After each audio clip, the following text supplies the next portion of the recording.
We're on the road with Mickey, we're gonna have some fun. Regardless of the rain or sun, our trip has just begun. So buckle up, let's go, we're about to start the show. And maybe if you like us, you'll see where else we'll go. Hey everyone, I'm Mike, and she's Sophie, And she's Brenda. Hi, everyone. and he's Grogu, and we're on the road with Mickey. This is episode 131 for July 25th, 2022, and this week we are taking a look at three absolutely fantastic Disney legends. A little bit more on them in just a moment, but before we get started, we want to give some birthday shout outs. We Yay. want to say happy birthday to Johnny, right, Brenda? Yep, my oldest son, Johnny. And then on Monday, well, today, the day we're releasing, we want to say happy birthday to my sister, Sophie's Aunt Robin. Hey, Robin, Happy happy birthday. And then at the end of this week, we want to say happy birthday to Butch and Josh. Yep, my husband and my son on the 31st. Happy birthday, y'all. Happy birthday, everyone. Happy We are- birthday. Happy birthday. That was good. Anyway, there you have it. Now, diving into some things, we talked last week about our wowza foods. You know, I like that term. I'm going to stick with it. And by the way, Brenda, it was your term. So I'm giving credit where credit is due. She doesn't remember it, but it was her term. Anyway, we asked in our Facebook group what some of the wowza foods others have encountered at Disney, and we had a great response. So Sheila said, and I've got pictures for show and tell. So Ooh. Nice. exciting times. Exciting. So let me start my picture run. There we go. Start sharing. All right. And then I'll read as we're looking. Sheila said the salmon at the Hollywood Brown Derby at Hollywood Studios. It was so tasty. The salmon was on a bed of rice in a pool of pesto with a decorative piece of puff pastry. Say that 3 times fast. Piece of puff pastry. Yeah. And then Chandler chimed in and he said, we were on our last day and our last quick service meal during our 3-day visit in January 2020. We were tired, hungry, ready to end our day, and simply needed something to eat. We didn't know anything about Satuli Canteen and just happened across it. This ended up being the absolute best meal we had. When we visit again in the future, Satuli will most likely be in our must-do list. And Chandler, looking at your picture, I think it's a combo bowl, the combination bowl, grilled beef and chicken. So I might be wrong, though. Let me know if I'm wrong. But that looks like a tasty bowl. That's all I got to say. It looks like Change Your Life chicken that I make that was from the Lazy Genius Way. Oh, yeah? Kendra Adachi. It looks like it can't be that, but it looks very similar. And I know those flavors. Oh, my goodness. Yeah. And then Chrissy added some of her favorites. She loves the gray stuff. She loves Homecoming's deviled eggs, Satuli's family platter, which had a little bit of everything in it, and Space 220's king oyster mushrooms. I haven't had I had those things, steak there. so. Yeah. And then my sister, Robin, she added her wowza food. She said that the salad on our last trip at Liberty Tree Tavern, that her daughter Stephanie and she scarfed it down like it was manna from heaven. It's good. And then lastly, my friend Cindy added her pick. And this is Cindy that's been on the show before. She said it's just a little dessert. And let me show you that little dessert. Ooh. There we go. Ooh. Oh. But the 50th anniversary lemon chiffon Oh. at Sunshine Seasons is amazing and gorgeous. It That does looks look so yummy. beautiful. Yeah, it does look good. And that is our sharing for our food pictures, our wowza foods. So Yum. I think They all look those good. pictures were wowzas.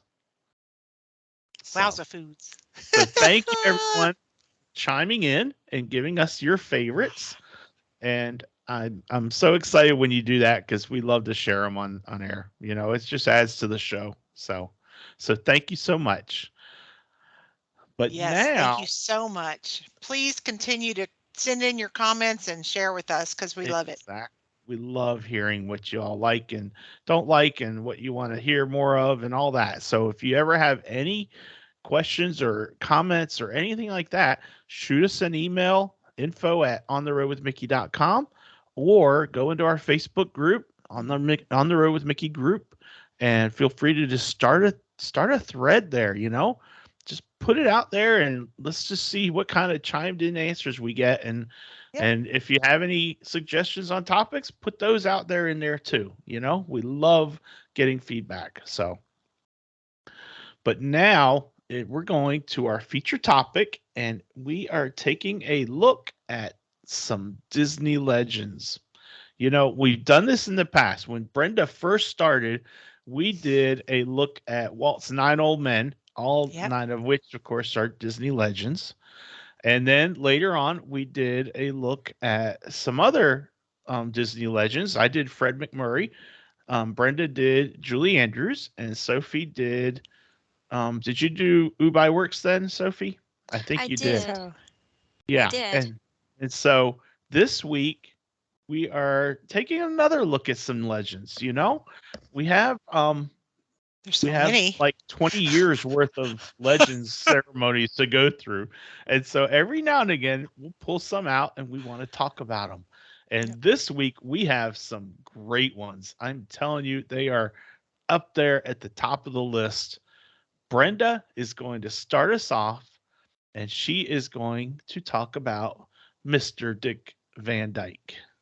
So That's go right. for it, Brenda. I love Dick Van Dyke. Hey, who doesn't, right? How could you not? I don't know. Well, Richard Wayne Dick Van Dyke was born December 13th, 1925, just 11 days before my daddy. He was born, Oh, yep, Wow. 11 days. Awesome. There must I be love something that. there. I don't know. I love it. He was born in West Plains, Missouri. He's an American actor, producer, comedian, and writer. After serving in the Air Force during World War II, he and a friend formed a pantomime act, the Merry Mules, and performed Laurel and Hardy type performances in nightclubs across the country. He broke into television in 1961. He was cast as comedy writer Rob Petrie on the TV series Dick Van Dyke, the Dick Van Dyke Show, which was uber popular back then. I used to watch that when I was a kid. I'm sure it must have been reruns because I wasn't born until years later, but might have been, yeah, must have been reruns, but I used to love that show. Remember that? He used to come into his house and he fell over his ottoman. I never saw it. Oh, sorry. Well, I have got to it go. was a good I show. got to go find it. It's a YouTube waiting to happen. Yeah, certain it's of a that. YouTube waiting to happen for sure. Although the show was a huge success, Walt Disney also had never heard of him. When casting for Mary Poppins, Dick's name was suggested to Walt, and after a private screening of an episode of The Dick Van Dyke Show, Walt chose him on the spot. No audition needed. Oh, wow. Pretty cool. That is cool. Dick Van Dyke, of course, played Bert, the Cockney chimney sweep slash kite peddler slash sidewalk artist slash one-man band in the 1964 Academy Award-winning film Mary Poppins, a film in which Walt Disney devoted 4 years of his life to creating. When Dick read the script, he decided he also wanted to play the part of the old bank chairman, Mr. Dawes.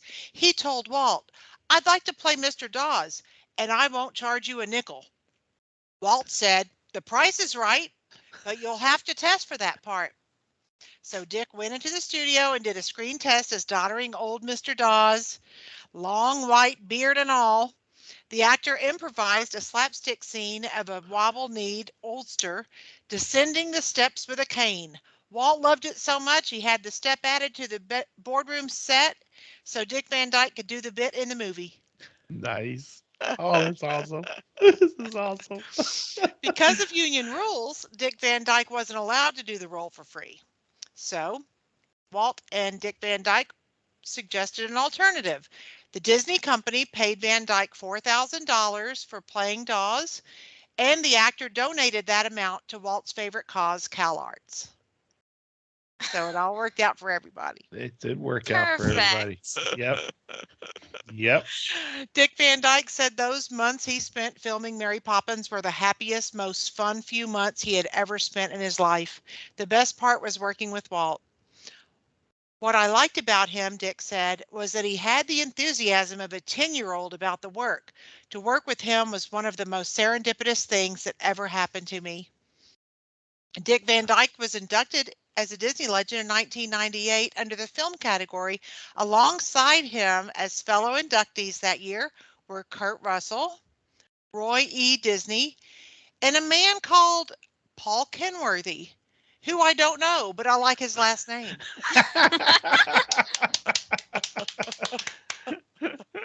I Roy like E. his Disney. last name too. I like it. Roy E. Disney said of Dick Van Dyke, "Every time I see Mary Poppins, I'm amazed at how Dick's brilliant performance effortlessly tied this film together. After all, it's Dick who first welcomes us to number 17 Cherry Tree Lane. It is his chalk pavement picture that provides entry into one of the greatest fantasy sequences of all time, and it is Dick who bids Mary Poppins goodbye at the end of the movie." For many years after Mary Poppins, Dick Van Dyke had many roles in other Disney productions. It was Dick who inducted Walt Disney into the American Television Hall of Fame in 1986. Joined on stage by Mickey and Minnie, he presented the award to Walt's wife, Lillian. Dick is also the voice narrating Walt, the man behind the myth. And if you haven't seen it, I highly recommend it. Have you seen it? No, I No. don't Awesome. think I have. You need to watch it. Look for it on Disney Plus. Walt, the man behind the myth. Okay. Dick Van Dyke is now 96 years old. He'll be 97 in December. He celebrated his 90th birthday at Disneyland. The festivities included a parade down Main Street, a flash mob performing Step in Time, the presentation of a silhouette of Bert dancing, and all the guests of the park gathering to sing happy birthday to him. In his Nice. personal life, Dick was married to Margie Willett from 1948 until they divorced in 1984. He married Arlene Silver in 2012, and they're still married. He has 4 children, Barry, Stacy, Carrie, and Christian Van Dyke. Every time I see him, I smile. He is playful. He's just a kid at heart. He's utterly charming and loves to entertain, especially making people laugh. He is still amusing us all these many, many years after he entered our hearts. That's awesome. I really like him. Yeah, I really like him. He loves to spread joy. I do too. And I'm thinking, Sophie, I'm thinking we Yeah. need to watch Mary Poppins tonight. I think so too. Yeah. I just think it's I gotta think I'll happen. join you, except that I wish I could actually join you, but Well, there's this thing on Disney Plus where you can Do do a movie watch party. shares. Yeah. is that right? Yeah. Yeah. So That's you name the cool. time and we'll do it. I love Mary Poppins. Yep. That's great. That's awesome, Brenda. Is there anything else you need to add? Yes, Dick Van Dyke, if you're listening to the show, we love you. Yes, absolutely. Oh, my. Perfect. Great job, Brenda. Way to start us off. Really love that guy. Oh, man. And to think he was born so close to your daddy's birthday. Yep. And Mary Poppins came out the Wow. year I was born, so there's some interconnecting stuff going on over here. There is. There Mhm. is. All right. Well, I'm next, right? Yay! Yes, you are. Okay. I am talking about Disney legend Roger E. Brogi. Awesome. Roger E. Brogi, the E stands for Edward. He was inducted as a Disney legend in 1990.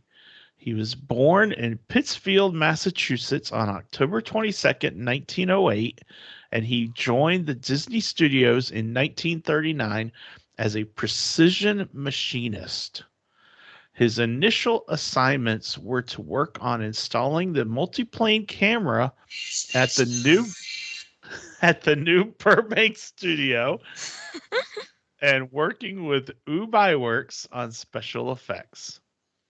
In 1949, though, Roger Broggie worked with Walt Disney to create model trains for Walt's half-mile-long Carrollwood Pacific Railroad located in the backyard of Walt's home. Yay! Can you imagine, sidebar, can you imagine having a backyard so big that you can have a half-mile long train running through it? I think that was a prerequisite when Walt bought that house. It had to have room like that. I would be on cloud nine with that, you know? Roger Broggie is credited with supervising the building of the Lily Bell, which is a 1/8 scale miniature working live steam locomotive named after Walt's wife, Lillian. And Roger was recruited to work in the new WED section of Walter Elias Disney Enterprises, which is now known as Disney Imagineering. And so Roger Broggie is considered to be the first Disney Imagineer. Nice. He was promoted to be the head of the Disney Studios machine shop in 1950, and he became the transportation specialist. He created the special effects for the film 20,000 Leagues Under the Sea, and as they were working on Disneyland, he was in charge of development of the Santa Fe and Disneyland Railroad, the Disneyland monorail, and the Matterhorn bobsleds. He was instrumental in developing the mechanical aspects of all Disney attractions at Disneyland and Walt Disney World. Wow. Including the Omnimover ride transit system, which he co-developed with Burt Brundage. That, I didn't know this, people, and that speaks to me on just how much of our ride fascination and excitement and thrill we owe credit to Roger Broggie. Yeah. You know? Yeah. That's right. Now, little trivia here. Roger and his machine shop coworkers developed the first fully functioning audio animatronic human figure in 1963. Can you guess which character that was, Brenda and Sophie? Abraham Lincoln? Absolutely right. It was Abraham Lincoln. And that was the first Sophie raised her hand and I jumped in front. human figure. I'm sorry, Sophie. I'm sorry. It's okay. So You got it right. I don't know why, but I was thinking about the audio animatronics on the Carousel of Progress because it came to the World's Fair in 1964. So you got it right, and I would have been incorrect anyway. Yep. But that's a good one though, too, honey. Yeah. Yeah, but you're right. That came to Disneyland after the World's Fair, so that was later on, and then after that is when it moved to Disney World. But I didn't see you with your arm raised. It's okay. I was busy looking at the document anyway. Let's see here. Between 1973 and 1975, Roger Broggie worked on the Epcot Center project at Walt Disney World. I didn't know that they were working on developing Epcot so far. I know, before it opened in far 82. back. Yeah. You know? I guess you would have to, right? But we just didn't think about that. Yeah. Yeah. But anyway, I think that's cool. Yeah. Roger Broggie passed away at his home in Carmel, California on November 4th, 1991. On October 21st, 2003, Roger Broggie Jr. and Michael Broggie, his children, rededicated the Walt Disney World Railroad steam locomotive number 3, Roger E. Broggie, in honor of their father. What a nice honor. What And I a have thing to do. a picture to share. So let me pull that up. Such a gift for those kids. Oh yeah. Yeah. Yeah, exactly. There it is. Start sharing. Do you see it? Yeah. Yeah. And a little bit of local trivia for Sophie and I. That was the 4th and final locomotive to be overhauled at the Tweetsie Railroad in Blowing Rock, North Carolina, which I think is so cool because everyone in North Carolina has heard of Tweetsie Railroad. And the fact that that's where that locomotive was overhauled, I think is really neat. Totally. Now, on March 30th, 2007, Roger E. Brogi was honored with a window on Main Street at Disneyland. The text reads, "Can do machine works, mechanical wonders, live steam engines, magical illusions, cameras. Roger Brogi, shopmaster, advisor to the magic makers." And here is a picture of the window. Nice. Here. Oh, he's got jokes. Yep. And then what I think is even cooler in some regards is he also has a window at the Magic Kingdom in Town Square, located over by the fire station and the Emporium. And it says Brogie's Buggies, handmade wagons, surreys, and sleighs, Roger Broggie, wheelwright. And I Nice. think that is so cool that he has such an honorable place in Disney lore with all these accolades. Yes. So, It's wonderful.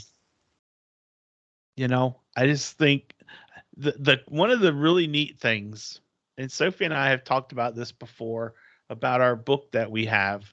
It's about Walt Disney's Railroad. And it was written by his son Michael Broggie. And it actually has an introduction from Lillian Disney in it, and I've written about it on my blog before. But what's really neat is that Sophie and I and Cindy, we met Roger Broggie's son Michael at the convention center in Raleigh, where he was at a train convention, and he was selling his book and giving off autographs of it and everything like that. And it was really neat to be able to. I mean, it's like we had no idea we were going to have that connection. Yeah. And we were just going because I love trains, of course. And we're there, and then we see this little presentation, and we get to meet him, and it was so neat. And somewhere I got a picture of I think Sophie getting a picture with him. That is great. And I think, didn't we learn that Michael Broggie's birthday is the same birthday as yours, Sophie? I actually did some research, and I don't know where we got that from, but I thought his birthday was actually October 22nd.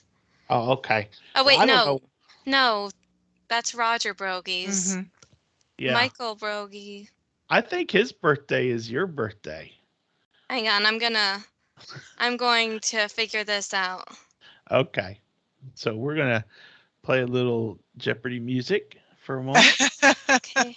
Because Sophie's next. Broggie. Yes, I know. Shh. Michael Broggie. Yep. June 19th. 1942. So there you go. Oh my goodness, that's so cool. Yep. So I don't know how it came up in conversation, but it did. Such a and small it world. was so neat that we found that out. So anyway, Mr. Broggie, Michael, if you're listening, then happy belated birthday. Yep. Um, and thank you so much for writing your book, first of all, but also for sharing your father's passion with all of us. So, but anyway, Hey, great Roger job, Broggie, Mike. Roger Broggie is up there on near the top of my whole list of Disney people that I wish I had gotten the chance to meet. So Fantastic. thank you. So that segues us into Sophie's choice, and Yes. she is talking about one of the Lillian, most famous people you'll ever hear about, and who that would you be already alluded to with your presentation, Daddy, uh-huh. about the Lily Bell specifically. I Mhm. am going to be talking about Lillian Disney, Yeah. Walt's wife. And admittedly, when I was researching it at first, I was finding more about Lillian before she married Walt than I was about Lillian during her marriage to Walt. And even so, I've found, even as I've recently finished my research, as in about 5 minutes before we started recording, I eventually came to the conclusion that the majority of my research was going to be about their early romance that led up to their marriage. So here we go. All right, go for it. Yeah. All right, so Lillian Disney, we're going to start from the very, very beginning, and we're going to start in Spalding, Idaho, because that is where Lillian was born. And she was born February 15th, the day after Valentine's Day in 1899. And I thought my mom had a big family because she was the oldest out of 5. Lily here has her beat by 5. She was the youngest out of 10. Wow. Yes. Oh, And I could not find the names of all her siblings. All I know is that she had an older sister named Hazel. that was a popular name back then. Her last name was Bounds, right? Yes, Lillian Bounds, Lillian Marie Bounds. And after her high school graduation, she attended a year of business college before moving to Southern California in December 1923. And that's where her sister Hazel comes into the story. She lived with her there, Hazel and her husband, and she was within walking distance of the Disney studios. Now, around Nice. this time, another girl had been hired into the we call it the ink and paint department of Disney. It's actually the tracing department, but her name was Kathleen Dollard, and she was hired to help with the Alice series. And of course, one girl was not enough, so Walt asked her if she knew anyone, and Kathleen and Lillian were friends. So this is where the romance begins. She went to Lillian and told her this, quote, "I have a job for you, but I am telling you about it on one condition. Don't marry the boss." Oh, really? I wonder if she had Yes, had a premonition. actually, and a this is a joke for all of the adults here. You're going to know what I mean when I say this. Diane, Lillian's oldest daughter with Walt, was told later that the wording which Kathleen used when talking to Lillian about this was slightly different. And when she said Mary, she actually So, meant in something the else. in the vernacular, don't vamp the boss. Oh my. Okay, moving on. This family show. They don't know what it means. Well, Lillian decided to go for it, and she went to the studio for an interview. And this is where she first met Walt and recounted that he was not wearing a suit. Rather, he was wearing a brown coat, sweater, raincoat, and pants because it was December and it was freezing cold. But the thing about Walt is it is mentioned many times that Walt did not have suits. He wore casual wear, and it actually became one of his insecurities when wanting to meet Lillian's family. But on January 19th, 2024, she got the job at the studio for $15 a week.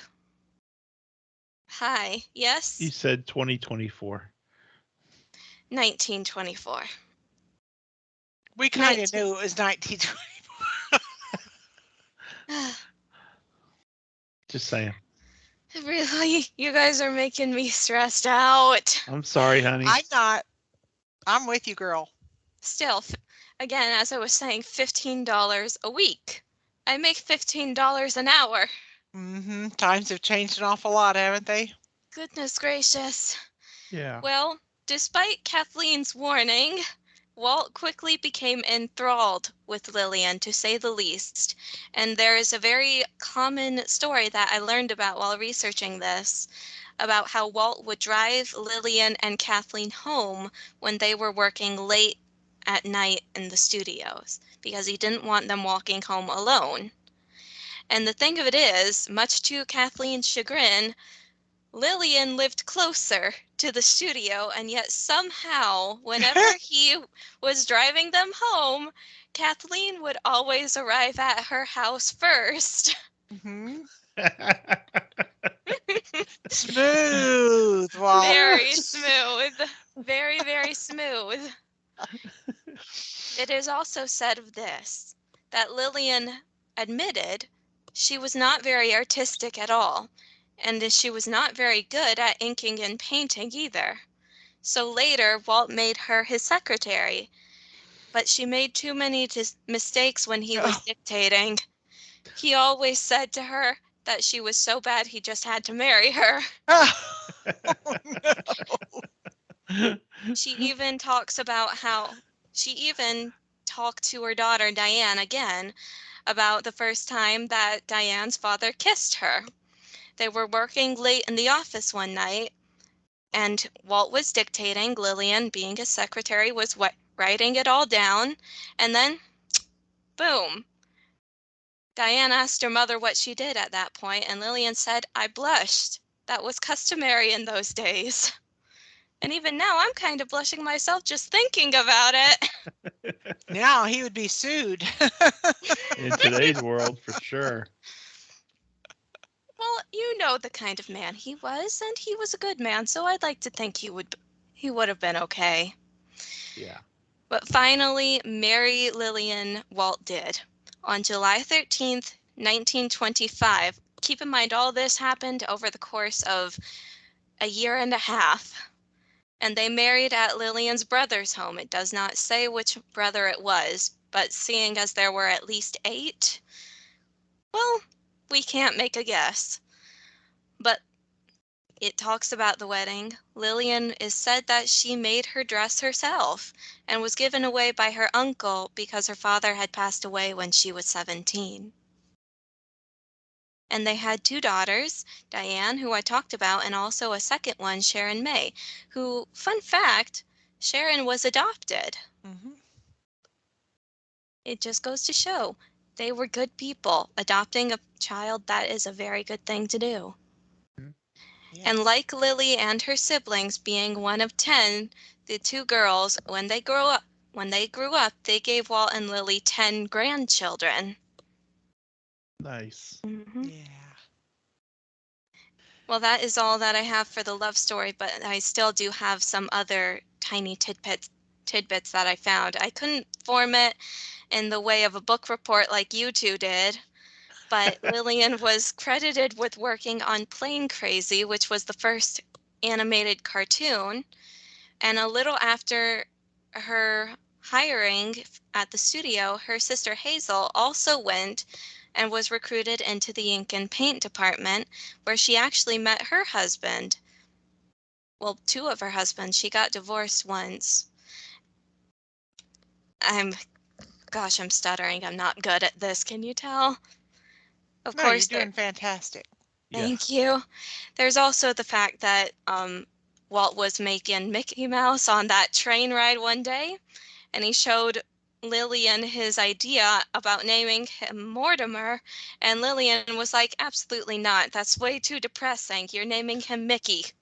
It So worked. thank you, Yep. Lillian. Yes, Thank you, Lillian. Yes. Again, You mentioned the Lily Bell. That was just one of the Disneyland Railroad cars that was named after her. Well, it was the one that was named after her. But also later at the Downtown Disney, as we know at Disney Springs, there was also a paddle steamer replica paddle boat, and it was named the Empress Lily in Lily's honor, and Lillian christened it herself. Mm-hmm. And then in 1987, she pledged $50 million to the construction of the Walt Disney Concert Hall in Los Angeles. Nice. But in 1997, she passed away from a stroke. But the thing is, she passed away on December 15th. Walt passed away December 15th, 1966. She was exactly 31 years after her husband. Yeah. Wow. And I so, didn't know that. yeah, Wow. it was something that I noticed when I was researching. And then finally, in 2003, she was inducted into the Disney Legends alongside Roy O. Disney's wife, Edna Francis. That's my mother's name. Edna And Francis Kenworthy? No, Edna Francis Militant. Oh, Kenworthy's my married name. oh, whoops. But yeah, Roy's wife was named the same as my mom. that's There's so Wow. many weird little things with Disney. uh-huh. Mm-hmm. And of course, my grandmother was Edna. But I only knew her as Edna Atwood because that was her maiden name. I don't know what her middle name was before she got married. Time to do some genealogy. Yep. Yep. So that's cool though. That's Yeah. great, Sophie. Great Thanks. stuff. Yeah. I worry I didn't present it well. No, you No, did I very love to well. think back on, Walt's happiness and how he was happy. I mean, Mm-hmm. he had Yeah. so much to share. Mm-hmm. He sure Yeah. did. Yeah. So That's I learned a wonderful. lot of Thank you, things I didn't Sophie. know. I didn't know that Thank you. Sharon was adopted. I knew that. I didn't Yep. know that. And I didn't know that she passed away on the same day as Walt. She did was not know that. 98. Yeah, She I was did not know. 98. She passed away from a stroke. Yeah. Yeah. So I knew about Mortimer, of course, Mm-hmm. because I'm just trying to imagine in Can you my imagine brain. walking around with your Mortimer ears on? I know, right? Or I'll tell y'all another fun just fact. watch the Mortimer Mouse Clubhouse. Exactly. Another fun fact is that Walt and Lillian had decided not to tell the girls anything about his fame or anything. They did not ever talk about that. That was not something that they shared with them. He wanted them to just grow up as normal kids. Yeah. Absolutely. And they went to a birthday party. They went to a birthday party one day, and when the party was over, they came home and they burst through the door and said, "Do you mean you are the Walt Disney?" I mean, they were just shocked that Oh, I love it. he was the Oh my Walt gosh. Disney. I love it. I love it. And I have one more story. Oh yay! I love these Yeah. stories. This is a quote. Hang on one second. Let me pull it up. I was looking at this person as my potential. I'm glad I did Roger Broggie though.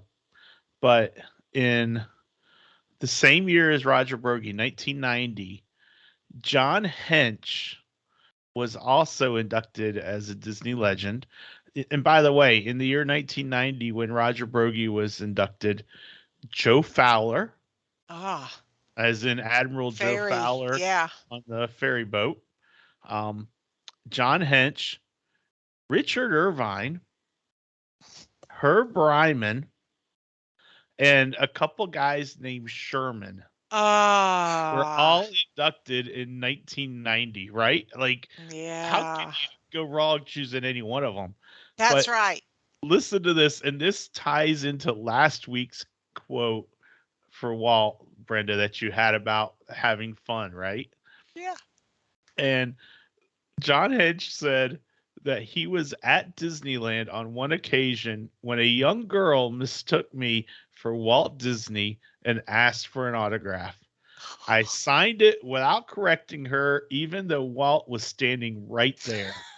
Wow. Later that same day, someone called out to Walt, "Are you Walt Disney?" I was working a few yards away, and Walt pointed to me and said, "No, he's over there." It was so. I read that and I started laughing. Oh my Cindy's like, gosh, "What's I so love funny? that. What's so funny?" Oh, I Oh, it love was that. so funny. I'm like, that is Walt laughing. You're That is never a too old to great laugh. story. You're Oh my never too old to gosh. laugh. That is So, a great story. so even though I didn't choose John Hench as my Disney legend this time, I'm glad I included that. But yeah, that was just That is funny. So, fantastic. but anyway, Sophie, great Great job. job. Way to close Yes. us with Lillian Disney because that is doing it right. That's right. Thank you. So, Great Well, job. there and is one that last thing to do. and that is to talk about Sophie's history. Yeah, and guess what?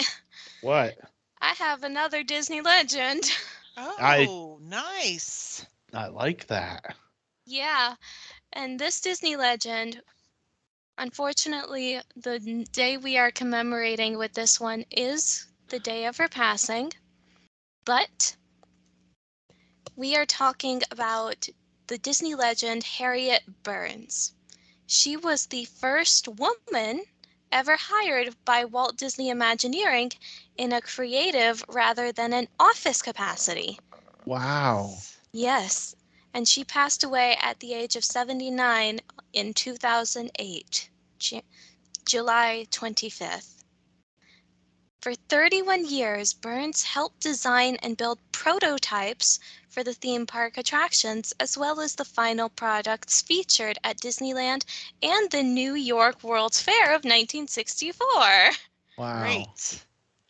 She was also at Disneyland's July 17th debut in 1955. She retired in 1986, but she stayed active in the Disney community and was a frequent guest at Disney and fan-organized events. She is the only woman to have a window in Disneyland's Main Street, USA. Wow. Nice. And her commemorative plaque reads, "The Artisan's Loft, Handmade Miniatures by Harriet Burns." Very nice. Yep. Yes. Well, Miss Thank Burns, you. thank you, Sophie. And Miss Burns, today we remember you. Yep. Yes. Good job, Sophie. Great Great job. stuff. Yeah. Thank you. And now it's Oh. time to crash this show Dun dun dun. with the not so stump the Soph category. We call this stump the mic now. Yep. Because You're the Mike one that never has the stumps answer. but Mike never stumps Sophie. So Yep. I have a Good luck, super Mike. easy one. Thank you. And I have 3 clues. Let's see if you can guess my character.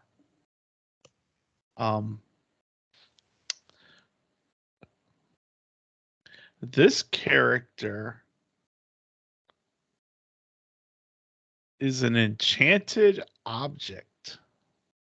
Beauty and the Beast. Got it. Got it. You haven't guessed yet? Not yet. You're going to have to give me a little bit more than that. Okay. How about 2 words? Fantastic feast. Lumiere. Mm-hmm.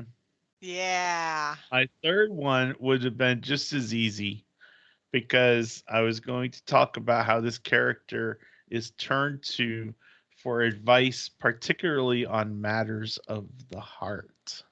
Oh, well, that could have been Mrs. Potts, too. Yeah, but not like the romantic that Lumiere is. So Yeah. Or Plumette, his feather duster girlfriend.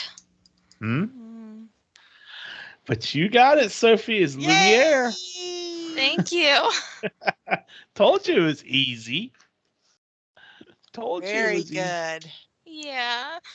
Well, thank you for giving me an easy one. And Yep, I he's a like good one too. I like how in the end Lumiere is optimistic. So listen to this. It says he remains more hopeful than most that the beast will one day find love, and that the enchanted objects will be transformed back into humans. So even when they were at their lowest, Lumiere had a little bit more hope than the others. Yep, Well, he was a candelabra. He had to have that spark of hope. that's true. There you go. That's right. Wouldn't have thought of it that way. Yeah. Great job. Yeah. Yay. All right. Well, my friends, that takes us to Miss Brenda and a little bit of Walt. And of course, since I was talking about Dick Van Dyke today, the quote has to do with Mary Poppins. Of course. Yes, please. And as it should. As the original Mary Poppins budget of $5 million continued to grow, I never saw a sad face around the entire studio, and this made me nervous. I knew the picture would have to gross $10 million for us to break even, but still, there was no negative head shaking, no prophets of doom. Even Roy was happy. He didn't even ask me to show the finished picture to a banker. The horrible thought struck me. Suppose the staff has finally conceded that I knew what I was doing. Let's see here. This is from 1920s to 1960s. It only took them 40 years to Yeah, figure out that Walt might have a clue. yeah. Yep, he worked so hard on that one. He really did. I love it. That's He had awesome. so much opposition from Travers, but he stuck it out. Yeah. He stuck it Yeah. out. Oh Yeah, my he did. gosh. So we're all very grateful for that. Yes. You know what?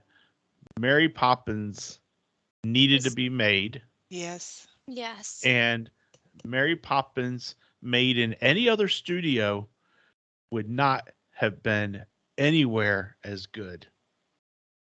And that's Absolutely. just, of course, that's my opinion, but you Totally. can't imagine. It's an educated You opinion. can't imagine Mary Poppins any other way than as a Disney. I mean, can you? No. The melding of real actors and animation and how they seamlessly work together. Oh my gosh, that couldn't have been done except by Disney. Perfection. Yeah. Perfection. So great quote, Brenda. Thank you. Absolutely. And great episode, girls. I know. Gosh, I'm so I glad love to know all these facts. I just love it. I do too. This is like history that we want to hear about. Yeah. Yep. Pick and Or choose your study. history. Well, So- Hopefully to be fair, hopefully I'm the a listeners history wanna hear buff, about it so Yeah. I'm a history buff, so any history is good history to me. Yeah. Well, my friends, that wraps us up. Next week, ladies, I have more Yeah. research for us. Oh, do you? Oh, I do. Next week, we are going to take a look at some Disney restaurants. I want a list of 3 restaurants from each of us that we've never eaten at, that we've always wanted to try. oh, So, and you know what? I think that's a great topic because that will help us for our own personal trip planning to figure out which reservations we should start shooting for. Yeah. All right. But it also may help, and I'm going to post the question in the group next week and see which ones others are looking at, because you know what? We might say, you know what, Sheila, you've never eaten here and you want to eat here? Well, you know what? Maybe I want to eat there too, you know? yeah. So it might help me to answer my own question. That's So awesome. anyway, 3 Disney restaurants that we haven't eaten at before that we really want to try. So Yes. that's our feature topic, That friends, sounds next week. great. Until next week, Sophie, Brenda, Grogu, and myself hope you all have a wonderful week ahead.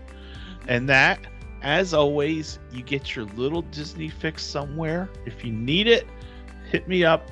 We'll hook you up with some Disney stuff. You know, we'll figure out what you can do. Also, don't forget, we have our On the Road with Mickey magnets. Yay! So if anyone needs one or wants one, shoot me an email and I will be happy to send you one. But And in the these meantime, are free. These are free these are magnets, aren't they? free Yeah. magnets. Yeah. Yeah. So no You don't even payment. You don't even have to pay postage. I got postage covered too. Nice. We got you. But anyway, she's Sophie. That's Brenda. He's Grogu, and I'm Mike. And we will See you on the road. road. Bye, everyone. Bye. Bye, everyone.